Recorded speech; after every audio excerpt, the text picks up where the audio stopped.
Hello and welcome to the webinar.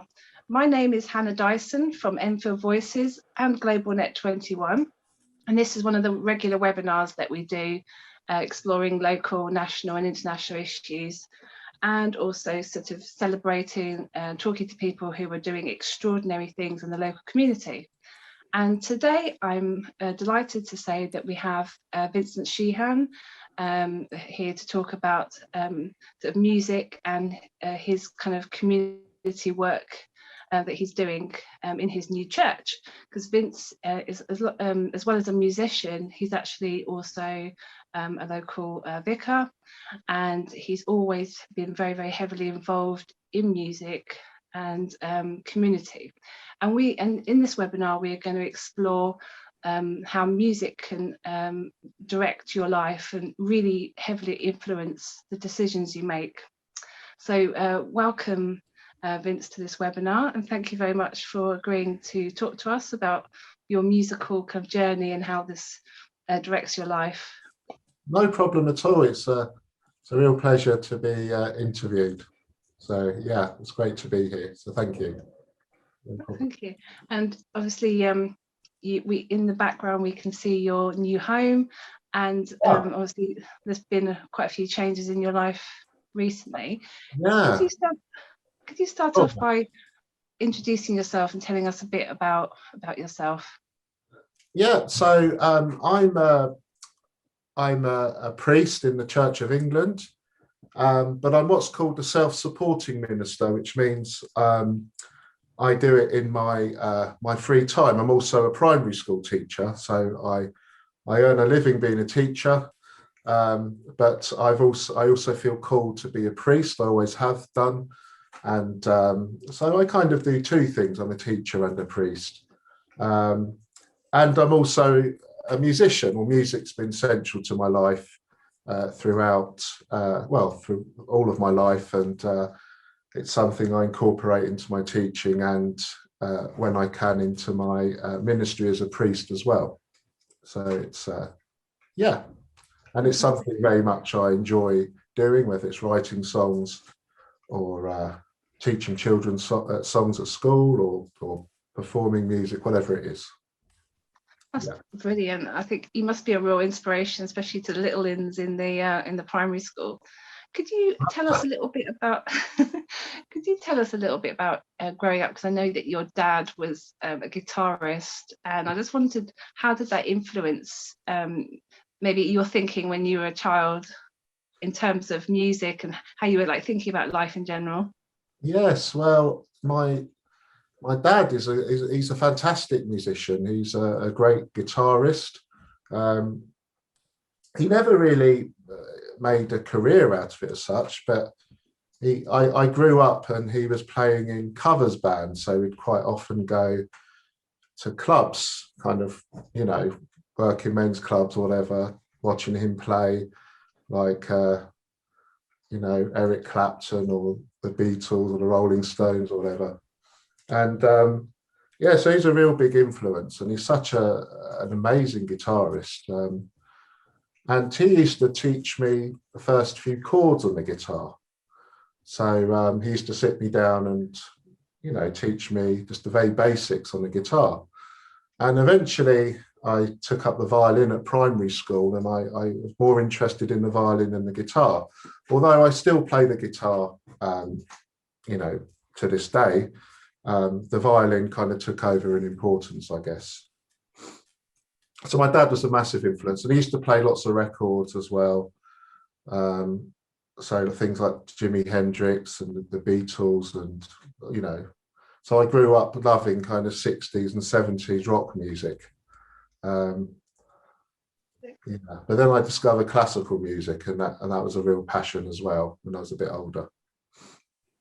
And then, so what kind of influenced you to maybe study at university? Because I know you studied, was it music first? Yes. Classical music at university. That's right. I had a fantastic violin teacher called Paul de Keyser, he's from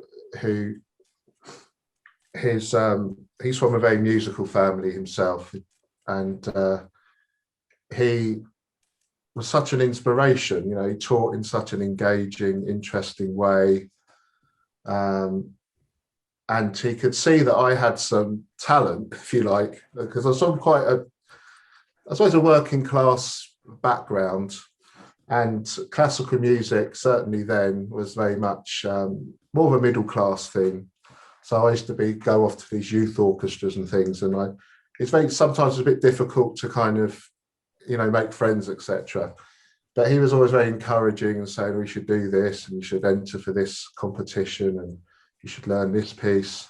So he was a real inspiration. And then I kind of really wanted to be an orchestral violinist. And he kind of put that belief in me to do that.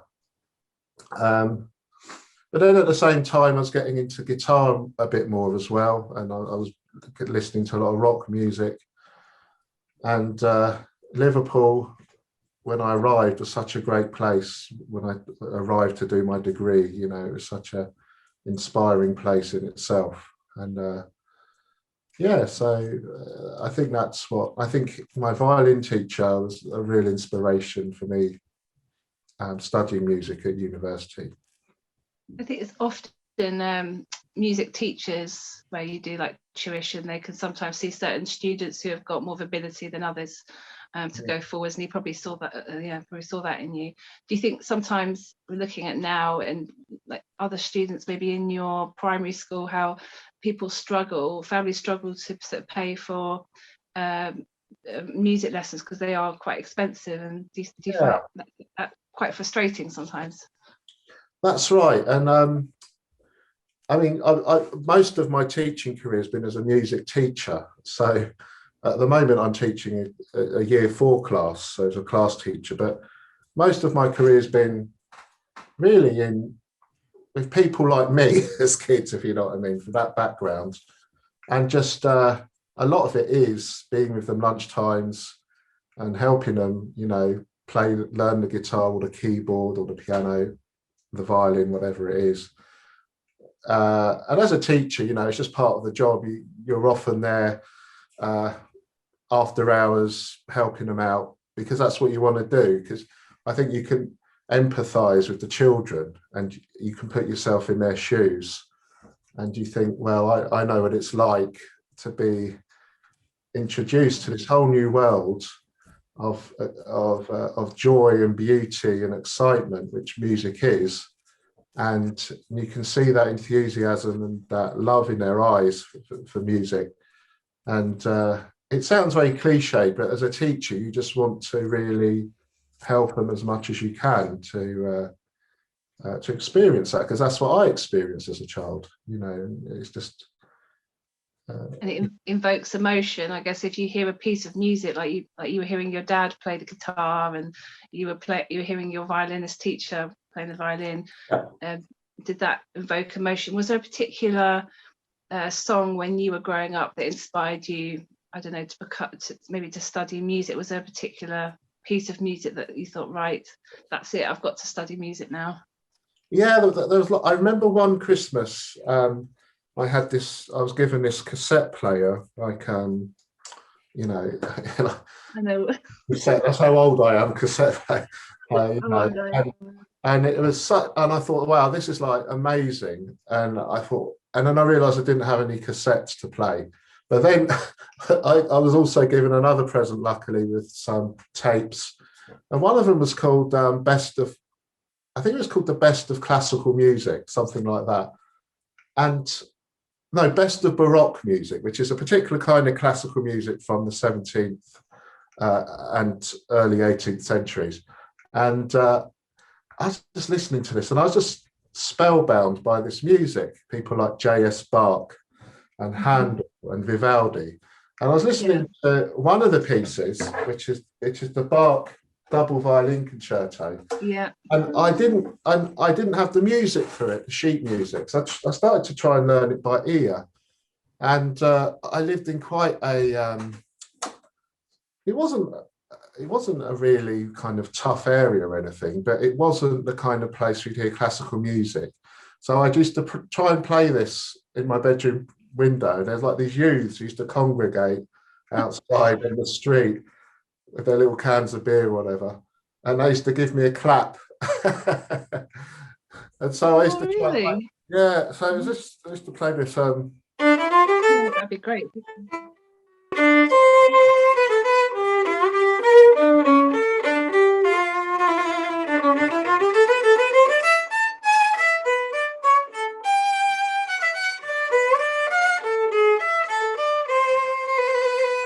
That's the beginning of it, anyway.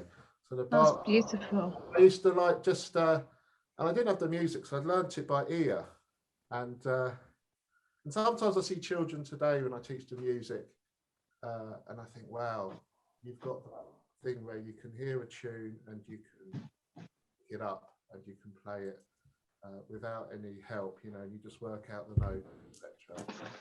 And yeah, so that's what I used to do. And eventually I was given, I learned how to read music, so I managed to get the proper music and not have to keep working it out in my head as such. Yeah, so eventually, as I had more music lessons, I learned to read music, and I began to get, you know, more, go to music shops, and I used to just practice all the time. I just loved it, you know. I just practiced. Used to do Vivaldi.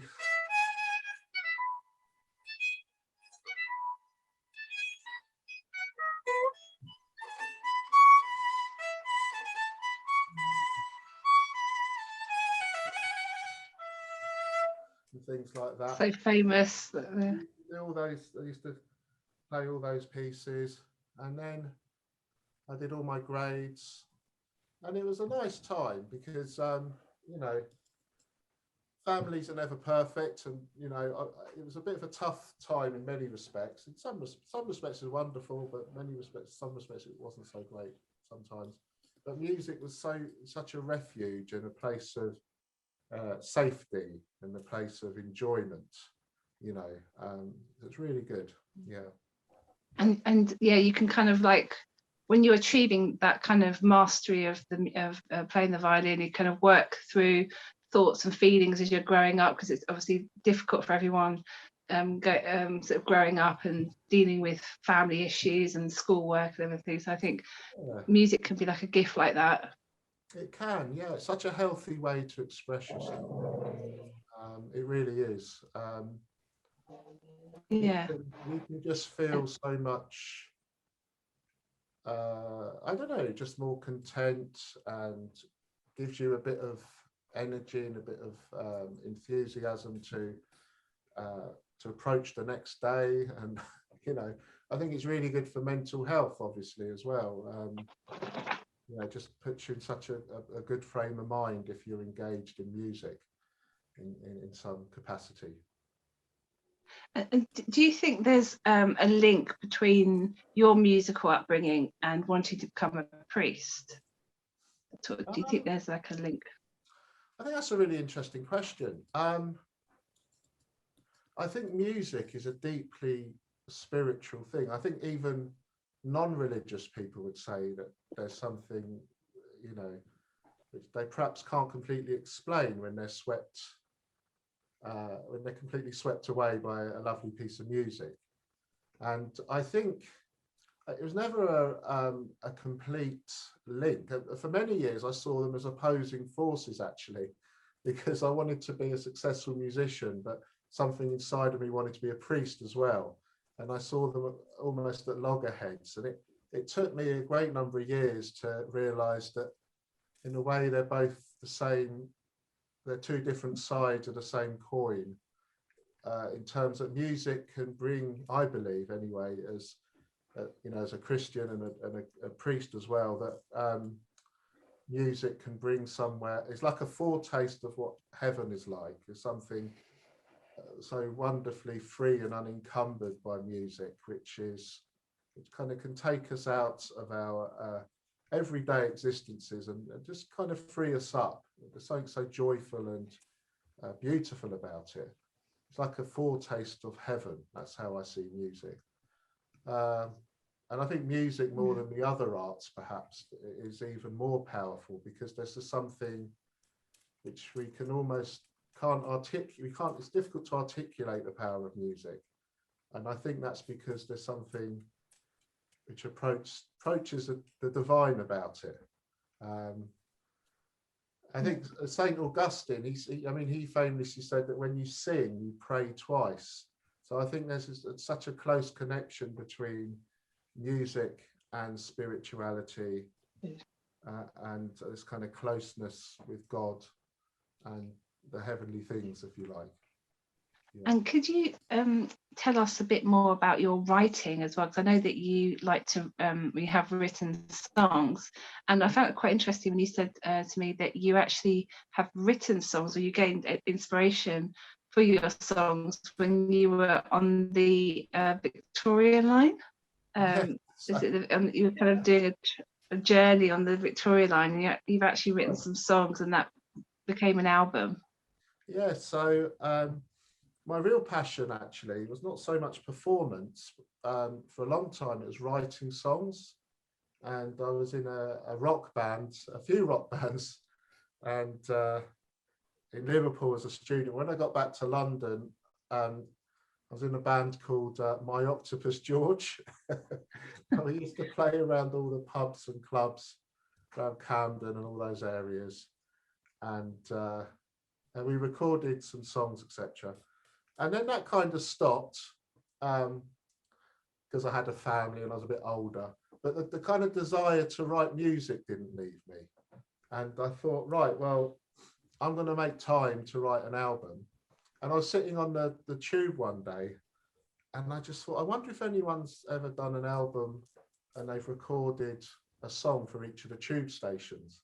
And I thought, well, that's like hundreds and hundreds. I can never do that. But I was on the Victoria line, and that was 16 stops. And I thought, well, that sounds like a good album's length. And so I went home and I just bought a Mac computer, and I just started writing music on it. And eventually I started with Walthamstow Central, and eventually ended up in Brixton. And at the time, I started it in 2012, and I finished it about 2015 when I performed it live as well with a band. And it was quite exciting because I was interviewed on the BBC London website, and some of it was played on Radio 6 as well. So it's quite an exciting time, you know. And at the time, it was a busy time because I was beginning to train as a priest as well, which is a bit later on in my life. I've only been a priest about 5 years.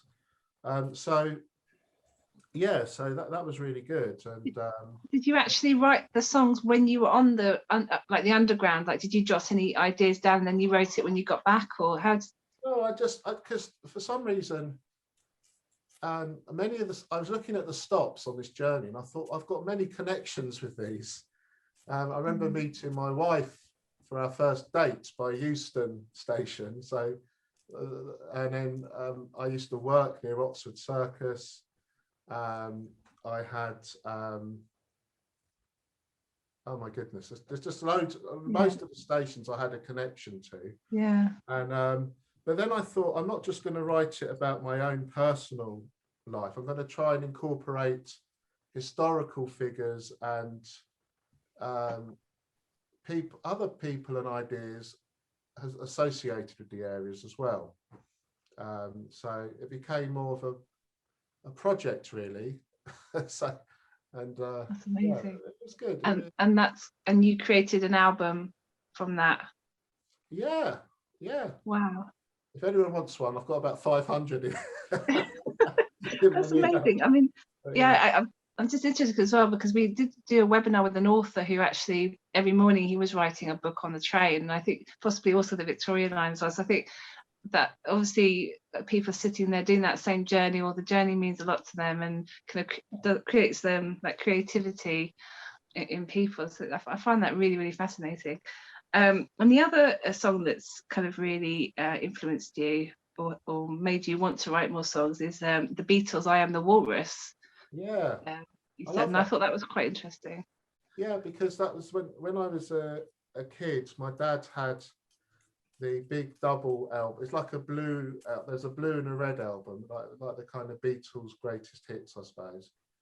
and I remember listening to the blue one, and I remember listening to that song, I Am the Walrus, and thinking, wow, this is so incredible. It's like, they're just so odd and weird, but so interesting. Yeah.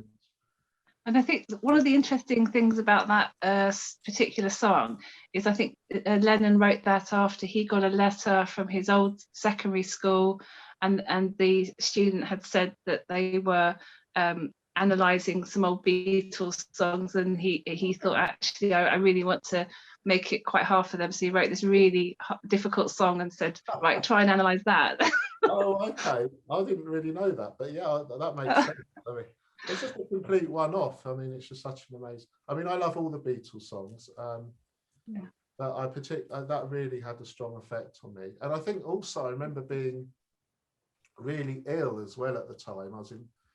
I had encephalitis, which is like this brain thing, where your brain swells, and I was having hallucinations. And I was listening to this at the same time, and it was just very odd, you know. That's interesting. I'm sure the Beatles were having hallucinations for different reasons, but I do believe, it just like something about that time and the music just kind of fed off each other, you know. I do believe, interestingly, that Lennon wrote that song as well when he had hallucinations, but for a different reason. Not yeah, for exactly. Yeah, absolutely. Yeah. Oh.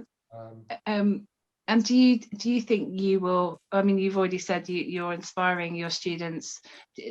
How do you see that manifesting in your students? Do you see quite a lot of them want to take up music lessons, or just kind of going away, going to their home and actually just practicing on their own kind of a musical instrument that will, like the clarinet or the violin, that they particularly enjoy?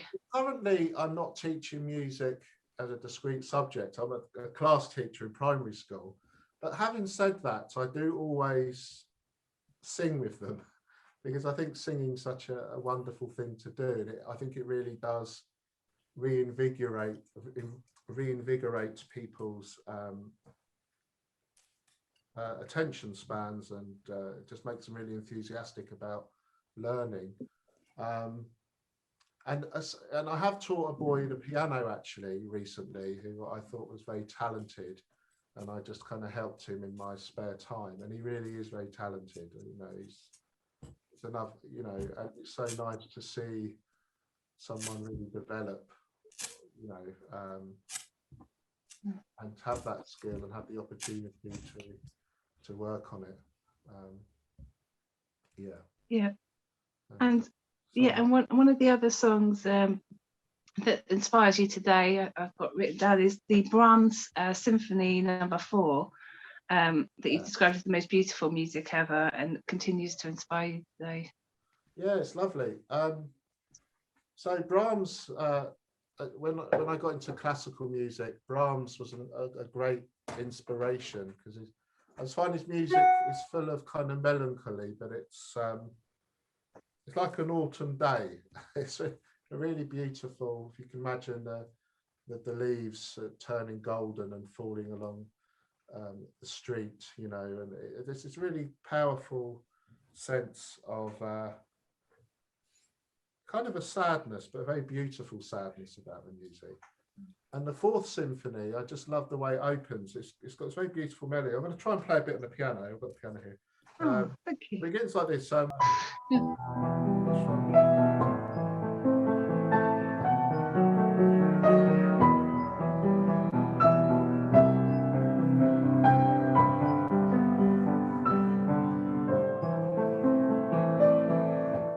just trying to remember it. There's something like that anyway. It's a very beautiful opening to a symphony. Yeah, it's really lovely. So yeah, Brahms is a really lovely, beautiful composer, if you want to get into classical music. Yeah. That was written, I think, a year after the third symphony. That's right, yes. Yeah, 1884, I think it was written. Yeah. And when you listen to that piece of music, what sort of emotions does it? I know you're thinking, you know, like autumnal, changing of the seasons. What other emotions does that that conjure up for you personally? I think with Brahms, well, I think what's interesting about Brahms is that he wasn't a particularly, as a priest, he wasn't a religious person. He didn't really have a strong faith. But I think his music, for me, still speaks a lot about God through the sheer beauty of it.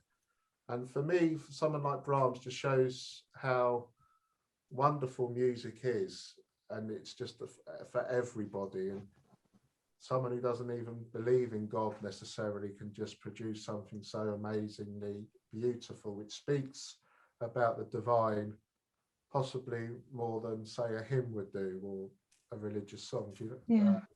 So I just find it very inspiring. That's interesting that you say more than a hymn would do, because obviously with hymns you have words. It's very kind of word heavy, and you listen to the words that are written all over different times. But this is purely you hear the motion through the music. The music. For me, it's always just the music, the power of the music, not so much the words. Really wonderful. Thank you. And could you tell us a little bit about your community work? Because I know that at St George's, where you were obviously a vicar at St George's, and that's right. You and Father Taman were involved in community work. Can you tell us a bit about that, as opposed to what you're involved in a bit now as well? Yeah. So St George's. Well, again, I was really supporting Father Taman in because most of the week I'm with the children, but really it's just helping people, maybe listening to people, particularly through COVID, and as you know, he started this Thoughts for the Night. Yeah, Thoughts for the Night, which I was doing every Thursday until recently. And I think it's just being available for people, really. And yeah, just being, I guess, just being there if people need you, if they want to, because quite often you have people who give you a ring, or they'll meet you in the church and they've got something on their mind, and you can just chat with them or pray about it. So really, yeah. And then I know in St Peter's, I've only really just started there, but there's the cooking champions there, who I think use the premises, don't they? And I think they do a lot of good work helping families in Enfield, and I'm looking forward to really. I haven't really got going there yet, but just to see what the needs are in that particular part of Enfield, and helping out where I can there, Because Cooking Champions has really taken off. I know they have, like, on Friday night at St Peter's, Grange Park, they have an evening where you can support their work. Can you tell us a little bit about those evenings as well? Yes, absolutely. But yes, I think it's important for the church to to engage with the community it finds itself in, and I think particularly the Church of England, where there's a parish church in every locality. I think it's important for the church to really understand what the needs of that community are, and what the makeup of that community is, and reflect that in some way. Definitely. Yeah. I'm hoping once I get more, I've been since Peter's, a bit longer, I'll begin to work out what's needed there. Yeah, no, definitely. Important Father Stephen, of course, who is the Father Stephen Coleman, who is the vicar there. And at St George's, I know Father Taman and you were involved in the Felix projects every, I think it's a Thursday evening. That's right. Yeah, so you can go there. Yeah, so people who need some food. then there was people who drove around giving, and I know many people who benefited from that. I think it's very much just being a person, just being a positive presence in the community. To help people because I think as a speaking with my priest's hat on, it's what we should be doing.